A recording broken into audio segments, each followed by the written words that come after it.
Baik, selamat siang semua. Assalamualaikum warahmatullahi wabarakatuh. Baik, perkenalkan nama saya Irfan, ya, sering dipanggil Irfan SP. Nah, hari ini kita berada di kelas animasi 3D. Mungkin ada beberapa yang pernah ikut perkuliahan saya, tapi kemungkinan besar banyaknya baru ketemu karena animasi 3D ini materi wajib, ya, materi kuliah wajib yang semua peminatan harus ngambil dan adanya di semester 6, ya, semester 6. Selamat datang ya buat kawan-kawan mahasiswa. Ya. Jadi kita akan 16 pertemuan. Sebelum saya masuk ke materi pertemuan pertama, ya, tentang introduction, tentang konsep dasar animasi 3D, ya, saya sedikit memaparkan dulu CPMK, ya, deskripsi, ya, dan aturan main mata kuliah animasi 3D. Yang pertama, mata kuliah animasi 3D ini kita akan belajar tentang konseptual, ya, kebanyakan konseptual animasi yang berbasis 3 dimensi, ya, secara teori juga secara praktek.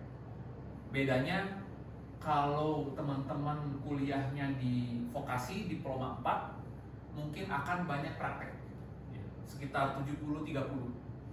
Nah, karena kita adalah S1 sarjana, ya, jadinya kita akan lebih berat di konsepnya. Mungkin 60-40 atau 70-30, terbalik dari situasi yang kemarin.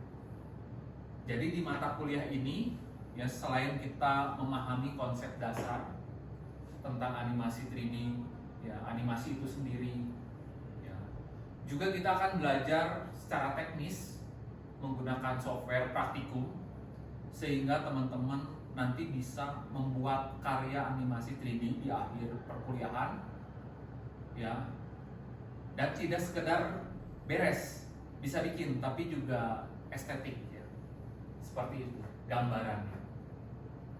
Jadi pertemuan pertama biasanya teori, ya, konsep dasar, ya, pertemuan kedua, ya, sejarah-sejarah, ya, pertemuan ketiga kita mulai masuk ke teori dasar animasi 3D, ya, animasi 3D ada banyak tahap dari ide, ya, dari ide, konsep, sinopsis, skrip, storyboard, ya, animatic, lalu ada tahap produksi. Nah, pertemuan ketiga itu udah mulai masuk ke tahap teknis produksi tapi baru teori. Nah, pertemuan 4 baru kita akan praktek, mulai mengenal software 3D Blender, ya, 3D Blender sebanyak 3 pertemuan, ya, jadi sampai pertemuan 6 kita akan belajar animasi 3D praktek menggunakan Blender. Nah, pertemuan ke-7 sepertemuan sebelum UTS kita akan menganalisis film, ya, kita kembali ke konsep. Jadi kita nggak sekedar bisa membuatnya tapi tahu persis apa itu animasi 3D. Baru UTS itu individual, ya. Apa UTS-nya? Ada ujian teori dan ada ujian praktek individual. Membuat kalian waktu pertemuan pertama itu ada mata kuliah nirmana, benar? Nah, nirmana itu kan fisik, ya, kalian ngerjain di kertas. Nah, nirmana kali ini dibuatkan 3D, pakai software 3D individual, 5 alternatif. Nah, setelah UTS kita akan masuk ke project based learning, ya, jadi persiapan untuk UAS kita akan mempelajari praproduksi membuat animasi itu gimana, praproduksinya, menyiapkan, kalian berkelompok, ya, sambil belajar sambil menyiapkan project buat UAS membuat film animasi 3D 5 menit short. Lalu pertemuan tadi ke 9 ke 10 membahas tentang konseptual productionnya, ya, membahas tentang konseptual productionnya. baru pertemuan ke-10 post production. Nah, pertemuan 11 sampai pertemuan 15 itu kalian sudah mulai diproduksi secara berkelompok ya, di kampus maupun di luar kampus. Jadi nanti pertemuan 13 kita akan presentasi progres, dan pertemuan terakhir di UAS pertemuan 16 presentasi hasil karya animasi 3D ya, per kelompok. Nanti kita undang juga narasumber dari praktisi luar seperti itu ya. Baik, itu awalan gambaran ya, mencakup RPS ya, dari mata kuliah animasi 3D. Oke, kita masuk ke pembahasan. Ada 2 poster di sini ya, ada 2 poster yang pasti ini kekinian banget. Saya pengen tahu dulu dari teman-teman siapa yang sudah nonton film Jumbo? Acungkan tangan. Oke, ya mayoritas nonton, bagus. Ya. Kalau yang sebelahnya, Flow, ada yang nonton? Nah, hanya 2 orang. Nah, saya ingin tanya dulu, ya, pendapat teman-teman tentang film Jumbo. Tadi yang angkat tangan siapa? Daerah sini? Nah, Rahma, apa pendapat kamu ya setelah nonton film Jumbo itu? Apa pendapat? Bagaimana menurutmu? What do you think? Kalau menurut saya, first impression tuh menariknya, kayak wah bisa loh Indonesia ternyata memproduksi film animasi, dan bahkan hasilnya jadi nomor 1 ya, top 10, masuk ke nomor 1 top 10 animasi di Indonesia. Kalau secara animasi Malah ke 1 bro, rekor. kalau masa 1 Pak, malah ini KKN. Ada yang tahu berapa jumlah total penontonnya Jumbo? 10 juta. 10 juta. Bagus ya, 10 juta. Terus untuk secara visual juga itu udah jauh sih, udah bisa gitu, bisa nyampe ke mancanegara. Oke, good. Nah, sekarang saya pengen tahu yang Flow. Namamu siapa? Winona. Seperti nama artis ya. Oke, Winona, what do you think about Flow? Jadi setelah aku nonton Flow, aku tuh ngambil salah satu premis dari film ini. Kalau bagi aku, buat apa ya, pesannya tuh baik buat kita, belum tentu baik buat orang lain. Jadi ya mungkin kayak aku agak sedikit nge-spoil, pokoknya ada salah satu makhluk yang dia tuh gede banget, dan itu tuh ketika si airnya udah nggak ada, jadi akhirnya ya udah mati gitu. Tapi ketika airnya penuh, itu tuh kan jadi ngancurin seluruh ekosistem gitu kan. Itu tuh baik buat si binatang-binatang darat, tapi air itu juga maksudnya gini si air yang meluap itu tuh gak membuat bencana gitu buat si binatang-binatang darat, tapi ketika airnya surut ya udah ekosistem si laut atau binatang yang ada di laut itu mati. Jadi baik buat kita, belum tentu baik buat orang. Oke. Ya. Ada yang tahu Flow ini pemenang Oscar? Tahu kan? Menurut kalian lebih banyak mana yang ditonton Flow dengan Jumbo di Indonesia? Padahal yang Oscar yang Flow. Bahkan saya pas mau nonton Flow udah hilang loh. Itu cuma berapa hari atau berapa minggu. Penonton Flow sangat sedikit sekali ketimbang film Jumbo. Ini Oscar, ini sutradaranya pun baru pertama kali film rilis.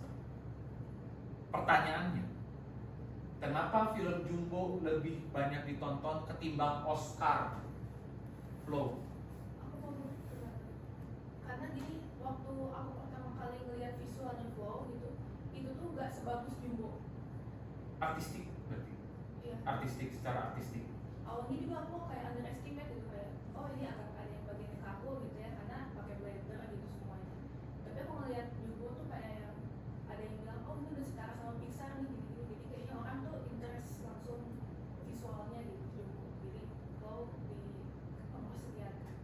Nah, sebagai mahasiswa kalian harus berani berargumentasi. Dari segi walaupun nggak nonton, tapi dari segi visual nih kalian bisa membayangkan filmnya seperti apa sehingga kalian bisa menebak kenapa film Oscar nggak laku di Indonesia, kalah sama Jumbo. Selain Winona, Kenapa? Rahma, ya nanti kamu Mau menambahkan? kenapa? Mungkin balik lagi ke target audiens juga. Ini kan Jumbo tuh Indonesia ya, sedangkan Flow tuh kok nggak Prancis kan? Pokoknya Flow dari tuh Eropa, tapi Eropa bukan ya. Perancis. Dari Apa ya? Eropa kan ya. Nah, balik lagi yang target audiensnya mungkin Jumbo lebih banyak yang diminati dan ditonton karena familiar, ada rasa familiaritas buat para penontonnya. Makanya semua orang tuh berbondong-bondong buat ini nonton ini rame loh, kayak ada Sangat. kesan sih ya. Relate ya, faktor relate ya menurut Rahma. Yesa, namamu Yesa bukan? Ya, Pak. Iya, saya diingat ya. Karena ketemu di perkuliahan sebelumnya ya. Iya, Pak. Apa menurutmu Yesa, faktor apa yang membuat dunia terbalik? Kalau menurut saya itu ada hubungan sama pendapat Ahmad juga, Pak. Jadi kalau Flow itu menurut saya dari produksinya, dari temanya itu dia lebih kontemporer dibanding Jumbo gitu. Kalau Jumbo dia temanya lebih grounded, lebih merakyat gitu. Jadi lebih bisa diterima sama halayak umum. Sedangkan kalau Flow itu dia mungkin ya itu lebih kontemporer, terus dan juga sekarang itu di mancanegara itu media yang temanya temanya kucing itu kan udah banyak ya, Pak. Jadi kayak itu mungkin dari oversaturasi juga. Jadi orang-orang ngeliatnya kayak oh ini film kucing lagi gitu. Jadi sedangkan kalau Oscar kan mereka ditelaah gitu kan ini kualitasnya dari mana aja gitu. Beda sama orang biasa. Oke, kita menemukan 3 faktor ya. Baru 3 faktor: estetik, artistik, relate. Ada yang temanya over, terlalu sering ya, atau apa tadi, audiens juga. Nah, itulah animasi teman-teman ya. Kadang sesuatu yang bagus menurut dunia luar belum tentu di Indonesia ya. Seperti Jumbo ini juga belum tentu dapat Oscar juga. Tapi ya semua orang yang membuat film animasi tentu ingin karyanya mendapat penghargaan atau paling tidak banyak ditonton. Ya kebetulan ya ini perkenalan juga untuk kalian. Saya lama di industri, jadi lama di industri dulu baru ke jadi dosen. Saat ini juga Bapak sering terlibat aktif di asosiasi. Jadi mengikuti informasi-informasi langsung dari animasi makernya ya. Dan dunia animasi ini benar-benar mahal banget. Bayangkan teman-teman, software yang mandatori di animasi ya, terutama animasi 3D itu hanya 2. Satu Maya, satu lagi Blender. Satu free gratis, satu lagi yang berbayar. Ada yang tahu biaya lisensi Maya berapa? Ya, Maya itu per 6 bulannya itu sekitar di 18 jutaan. Bayangin, per 6 bulan. Jadi biaya setahun itu bisa puluhan juta. Mau menghasilkan mau enggak harus bayar segitu. Bayangin mahalnya. Baru 1 user Maya, baru 1. Nah, kita punya alternatif Blender free, ya gratis. Tapi bukan berarti gratis itu juga powerful seperti yang Maya bisa lakukan. Memang ada kelemahannya. Tapi hari ini membuktikan dengan adanya Flow bahwa software Blender bisa menghasilkan film seperti Jumbo dan Flow mendapatkan Oscar pula. Itu artinya software bisa jadi ya nggak jadi masalah untuk produksi dan akhirnya akan jatuh ke estetika, ke konsep ya kan ya, ke target yang sesuai, banyak strateginya. Nah, dari pengalaman saya ngajar ya dari tahun 2005 dan saya ngajar animasi terus. Memang animasi ini sangat dihindari ya. Sejauh saya survei ke teman-teman, ini paling berat mata kuliah paling berat di DKV. Ada yang lebih berat lagi nanti ya, game ya, itu lebih pusing lagi game. Ya. Animasi 3D ini karena softwarenya aja kompleks. Jadi ketika kita membahas sebuah software, dulu mahal banget, hari ini kita punya alternatif. Dua-duanya menggunakan Blender dan kalian bisa pakai juga. Cuman ya memang softwarenya kompleks ya. Sangat-sangat banyak tombolnya. Sehingga itu bikin depresi juga, bikin susah belajar. Wajar ya. Kalau kita tahu software grafis, kita kan mulai dengan software grafis ya dulu. Itu ibarat kita belajar naik sepeda, tingkat kesulitan navigasinya. Lalu naik tuh, nanti ada software compositing, software editing video, software animasi 2D kan lebih kompleks lagi. Itu seperti kita belajar motor, tingkat kesulitannya, menguasainya, ibarat ya. Nah naik lagi tuh, ada yang namanya software 3D. Ibarat kata kita sedang belajar mobil. Kan banyak ya navigasinya mobil ya, lebih banyak dari motor. Ada yang lebih sulit lagi. Ini ibarat kata kita sedang belajar naik pesawat ya, mengendarai pesawat jadi pilot. Itu ya tadi, game tadi. Banyak lagi tombolnya, ya, makin banyak lagi. Nah itulah salah satu yang membuat berat mempelajari animasi 3D. Nah tapi mempelajari animasi 3D-nya aja juga belum cukup. Kalian bisa akhirnya belajar teknis animasi 3D gitu ya. Terus mau bikin apa pertanyaannya kan? Mau bikin apa? Ceritanya tentang apa? Kenapa ceritanya tentang itu? Untuk siapa? Bagaimana setelah tahu untuk siapanya, mood color-nya gimana? Gitu kan? Bagaimana bergeraknya? Ya kan? Bagaimana pace-nya? Bagaimana sinematografinya? Ada banyak aspek dalam pembuatan animasi apalagi 3D. Sehingga 3D ini biasanya dikerjakan banyak orang, multidisiplin.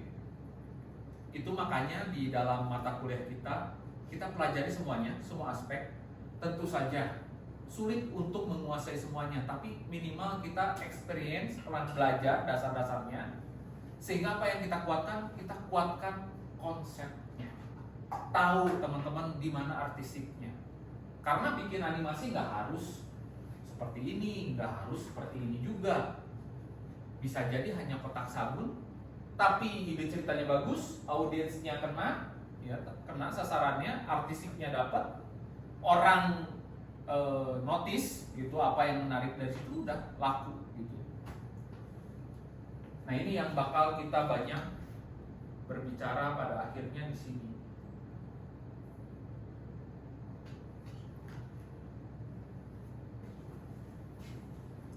Jadi udah sekian lama belajar animasi, ketika UAS, ketika tugas akhir skripsi bikin animasi kok gini ya, kok jelek gitu, kok bikin ceritanya nggak nyambung gitu. Padahal visualnya bagus, tapi pas ngikutin ceritanya boring. Kan sayang banget ya, udah lama-lama ya, udah lama-lama waktu yang digunakan, udah capek-capek, pas hasilnya jadi ternyata orang nggak suka. Nah sebelum jauh ke sana ya kita harus memahami dulu realemnya, disebutnya realemnya. Kita bisa lihat ya, definisinya simple tapi ini dalam ya. Jadi secara etimologi berasal dari bahasa Latin animatio ya. Artinya the act bringing to life. Jika animasi itu hanya menggerakkan ya, dari titik A sampai titik B, yang menggerakkan saja ya, udah bergerak aja. Apa itu sebuah animasi? Menurutmu? Saya menggerakkan nih dari titik A ke titik B dan dia bergerak lah. Apakah ini yang disebut animasi? Namamu siapa? Sultan. Sultan. Menurutmu ini animasi bukan? Bisa disebut animasi tetapi kurang adanya estetik di dalamnya. Estetik. Di dalam animasi itu harus ada yang namanya in between. Jadi tiap pergerakan itu nggak boleh hanya linear saja. Jadi misalnya jika ingin melakukan sesuatu, misalnya HP-nya bergerak dari titik A ke titik B, itu harus ditambahin in between. Seperti misalnya nanti HP-nya harus berbalik dulu atau HP-nya loncat agar ada kesan-kesannya. Kesan apa yang ingin disampaikan? Kesan bahwa benda itu hidup. Hidup. Good. Ya. Good. Dari definisi ini yang bikin stres, ini yang bikin berat. Kalau hanya menggerakkan saja dari titik A ke titik B, gitu, udahlah, semua orang bisa jadi seorang animator, mudah sekali. Tapi kok banyak orang yang nggak bisa bikin animasi kan, sangat langka. Ya karena ini live harus hidup. Ya, apakah artinya harus hidup itu? Mungkin Winona tahu apa yang membuat animasi itu hidup menurut Winona? Yang membuat animasi itu hidup karena ada beberapa gambar yang dibuat untuk berekspresif, ada juga objek yang dibuat bergeraknya hiperbola, jadi audiens yang menonton pun merasakan dunia yang dibuat oleh si animator itu. Mudah-mudahan yang lain paham. Itu artinya ya ada unsur-unsur kehidupan yang dimasukkan ke dalam setiap pergerakan dan itu diatur oleh sebuah hukum. Ada yang tahu hukum apa itu yang mengatur bagaimana gerakan ini atau animasi ini hidup? Ada yang tahu? Rahman? 12 prinsip animasi. Nah, good. 12 prinsip animasi. Itulah kenapa tahun 60 akhir animator senior dari Disney menciptakan sebuah hukum animasi 12 prinsip ya.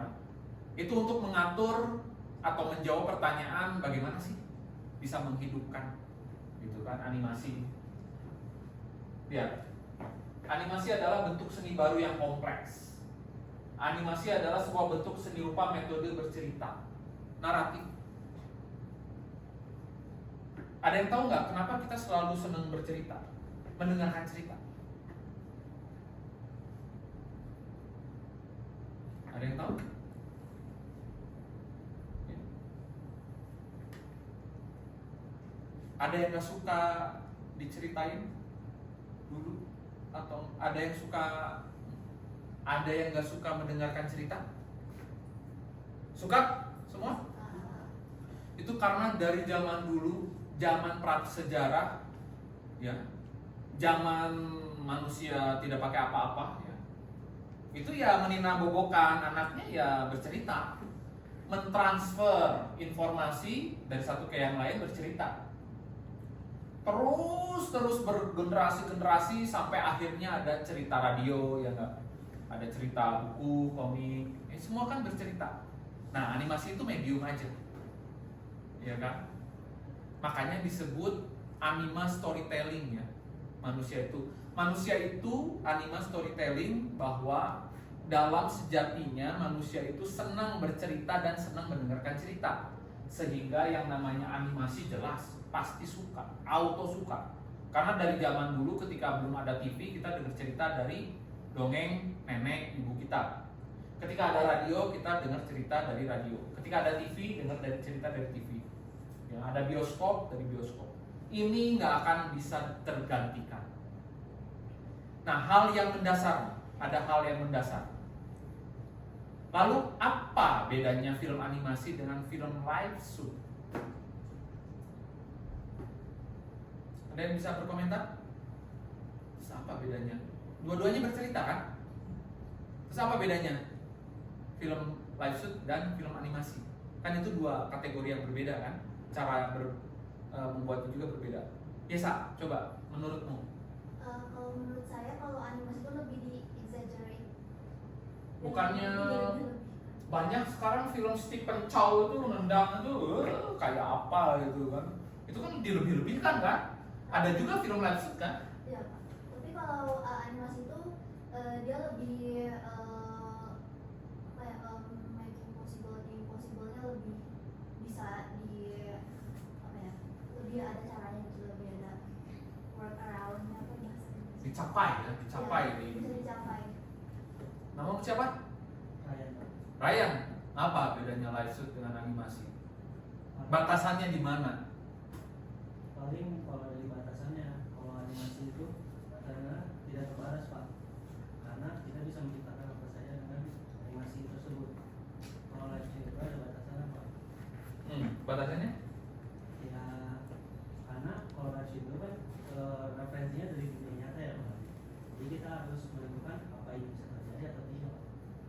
Oke.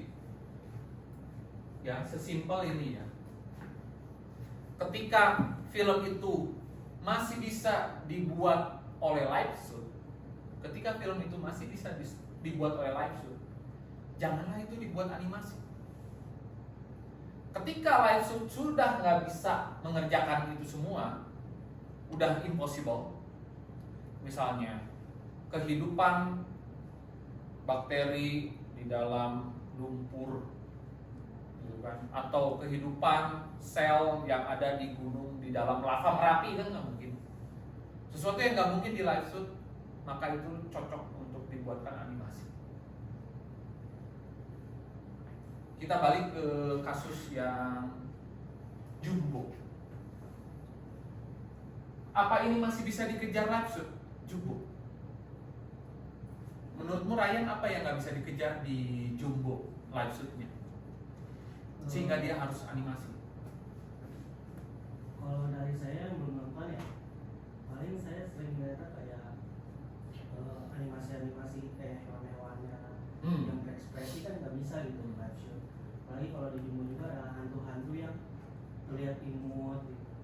Itu sebenarnya biasanya nggak bisa dan susah. Rahma punya pendapat?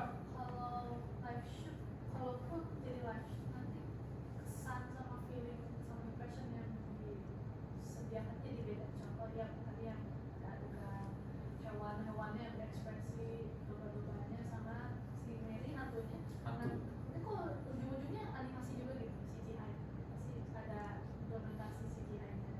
Dan ada juga adegan kejar-kejaran di Jumbo. Itu kan berarti kayak ada stuntnya. Dan itu lebih extra work lagi, apalagi nanti kalau aktornya animasi juga. Nanti feeling yang disampaikan juga lebih beda kalau live shoot. Nah, Winona, kamu udah nonton Flow, mungkin nggak live shoot?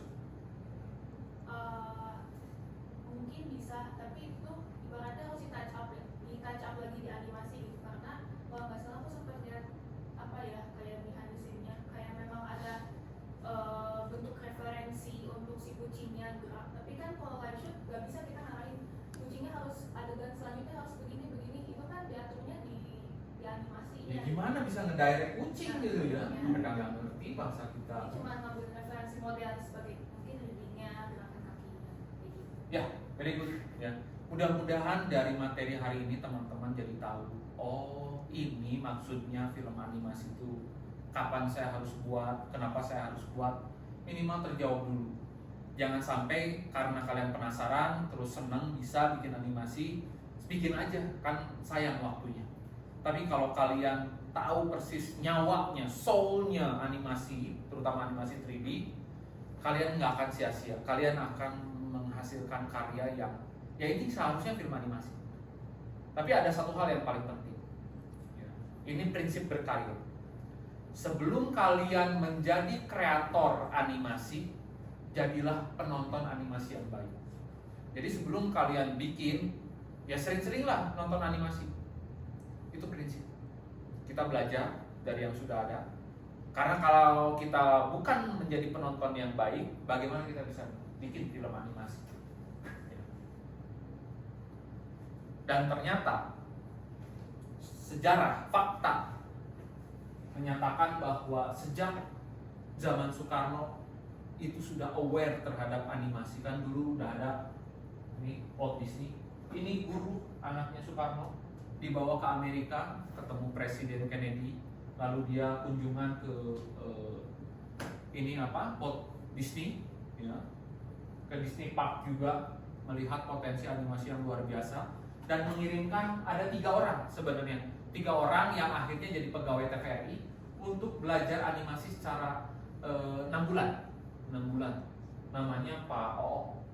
Jadi Indonesia ini punya sejarah yang panjang sebenarnya, cuma saat itu kan rezim bubar kan setelah G30S, sehingga rencana yang tadinya harusnya Indonesia ini maju animasinya ya akhirnya tidak mempunyai blueprint. Tapi intinya sejak zaman dulu animasi itu sudah dilirik, intinya seperti itu sih. Dan seharusnya kita lebih baik dari Malaysia dalam hal ini. Kita harus akui saat ini Malaysia lebih baik animasinya. Tapi live shoot kita lebih baik dari Malaysia.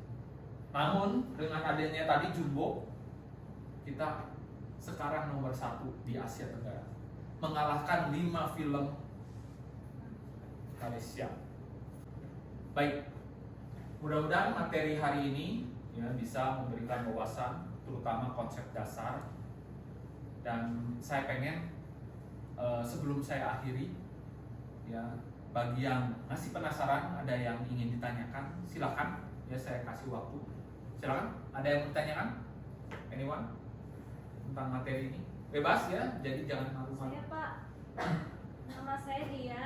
Saya Ya. mau nanya, kata Bapak tadi kalau animasi sebaiknya yang tidak bisa dicapai untuk live action ya Pak. Ya, ya. Nah, tapi kan ada yang memang animasi itu menyasar untuk lebih ke perasaan gitu Pak, kayak seperti romantis itu kan bisa untuk live action. Tapi bukannya itu tuh menurut saya juga bagus gitu loh Pak untuk dijadikan animasi walaupun bisa dicapai dengan live action gitu. Ya, ini semacam ini ya, antitesis dari diskusi yang tadi. Terima kasih ya. Namanya Mayang ya? Oke, Iya, Pak. terima kasih Mayang sudah bertanya. Kalau tadi kita sepakat bahwa ya udah yang nggak bisa di live shoot, jangan bikin animasi gitu. Bikin live shoot aja. Tapi Mayang bilang bisa jadi tetap walaupun bisa live shoot ya nggak apa-apa dianimasiin. Karena tadi animasi itu bukan sekedar hanya teknis, itu baru tahap pertama. Ada estetik yang menghasilkan tadi ya rasa, itu juga sulit ya dicapai di live shoot ya, baru bisa dicapai di animasi. Itu artinya seperti film Upin Ipin, tahu kan film Upin Ipin? Kayaknya live shoot juga bisa ya Upin Ipin ya? Mungkin kan? Ada filmnya kok. Live shoot? Ada, tapi karakter Oh, gabungan. Ya. Tapi karakter utamanya. Nah, secara teknis Upin Ipin itu drama banget, itu sangat bisa live shoot. Ya. Tapi ya tadi ada faktor color mungkin, ambience mungkin, ya kan? Sama-sama dialognya, tapi ketika di-deliver dengan animasi kok beda ya. Apalagi yang bersifat imagination. Good question. Ya, good question. Ada lagi? Terakhir? Satu orang lagi? Ya, namamu siapa? Majid. Majid? Jadi kalau misalnya kita buat animasi, nah animasinya itu bisa dibikin secara live gitu. Tapi kita tuh emang sengaja gitu bikin animasi ini supaya tidak bisa dibedakan dengan live-nya gitu. Kalau kayak gitu konsepnya seperti itu bakalan salah nggak sih Pak bikin animasi? Ya sebenarnya nggak ada yang salah. Ya, nggak akan ada yang salah. Tapi begini, konsep dasarnya adalah baik animasi maupun film live action itu nama produknya ketika tayang mau di bioskop mau di TV itu sama-sama disebut film, ya kan? Hampir semuanya banyak kemiripan. Cuman yang tadi realem, ini faktor realem dunia sangat membedakan sekali. Apa sih yang sangat membedakan sekali animasi dengan live shoot? Semua bisa dianimasikan sebenarnya, bebas, silahkan. Film apa yang favorit kalian itu? Ganteng-ganteng serigala bisa itu dianimasikan. Tapi memang ada salah satu hal yang spesial dari animasi. Film animasi itu cocok untuk pertama kategori audiens semua umur, itu cocok banget. Jarang ada film live shoot yang bisa kategorinya seperti itu, jarang. Yang mana anak kecil ya, diantar ibu bapaknya kakaknya bisa nonton sama-sama terhibur. Jadi kespesialannya animasi itu adalah pertama ramah anak, harus ramah anak. Karena ketika ramah anak orang tua ikut nonton kan. Gitu. Jadi anak-anak itu karakteristiknya senang imajinasi, senang warna, senang bentuk yang aneh-aneh. Jadi kembali ke prinsip anak-anak. Dan kita semua tahu semua film animasi itu ditontonnya oleh anak-anak. Ya kita seolah-olah orang dewasa nggak dekat ya dengan film animasi ya. Tapi gara-gara kita pernah jadi anak-anak nonton film animasi kan lanjut setelah besar jadi penonton animasi. Itulah keistimewaan. Tapi kalau kita nonton live shoot yang buat anak-anak, apakah kita terus setia nonton gitu seperti Home Alone mungkin? Home Alone, ada yang nonton Home Alone? Kan kita juga nggak tergila-gila untuk menunggu Home Alone yang selanjutnya kan? Itu masalahnya, yang karakternya udah gede gitu, udah kawin malah. Emang Mickey Mouse sekarang berubah? Umurnya 100 tahun loh Mickey Mouse, tapi tetap nggak berubah. Apalagi minta nikah, minta kuliah, enggak kan Mickey Mouse? Itulah kekhasan-kekhasan yang harus dieksploitasi. Oke, makasih ya. Ini tak terasa waktu sudah hampir sejam lebih ya. Untuk dapat kita bisa menyaring informasi, menguasai lagi materi-materi yang hari ini disampaikan untuk minggu depan, ya silahkan dicatat. Ya, saya ingin teman-teman membuat analisis, ya, komparasi antara film tadi ya. Jadi teman-teman harus nonton ya, harus nonton. Bikinlah studi komparasi perbandingan antara film Jumbo dan Flow. Banyak faktor yang kamu bisa bandingkan. Jadi bikin komparasi. Esai aja, berbentuk esai. Komparasi, nanti presentasi satu-satu ke depan. Ya, sampai mana kalian memahami animasi itu dengan membuat komparasi. Apa contoh komparasinya? Sinematografinya, mungkin colornya, mungkin temanya, audiensnya, terus sinopsisnya, cerita. Seperti itu ya. Baik, ya. Kita akan ketemu minggu depan. Terima kasih telah hadir di kelas animasi 3D pertemuan pertama ya, tentang konsep ya, dan juga sejarah. Minggu depan kita presentasi tugas analisis komparasi film animasi 2 ini ya.